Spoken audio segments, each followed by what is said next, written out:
Phone మాట్లాడుతూ వెళ్ళకూడదు. తర్వాత ఇద్దరికంటే ఎక్కువ మందిని కూడా వెనకాల కూర్చోబెట్టుకొని వెళ్ళకూడదు. కాబట్టి ట్రాఫిక్ రూల్స్ పాటించామంటే మనకు మన యొక్క జీవితం అనేది చాలా విలువైనటువంటిది. అలాంటి జీవితాన్ని మనం సఫలం చేసుకోగలం. కాబట్టి ట్రాఫిక్ రూల్స్ అందరూ పాటించాలి, ఎవరికి వాళ్ళు పాటించాలి. ఎవరో చెప్పడం కాదు, అందరూ మనకు ఉద్యోగస్తులంతా ఉన్నారు, చెప్తూనే ఉన్నారు, సిగ్నల్స్ ఉంటాయి, అన్నీ ఉంటాయి, కానీ వాళ్ళు ఎలాగో వెళ్ళిపోతూనే ఉంటారు. కాబట్టి నిర్లక్ష్యం అనేది మనకి విలువైన జీవితాన్ని మనం కాపాడుకోవాలి.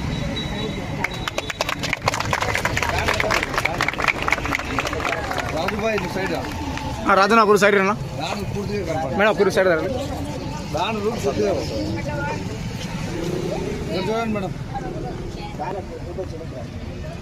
ఎలా ఉండండి, ఇబ్బంది లేదు, మీరు కనపడాలి కదా.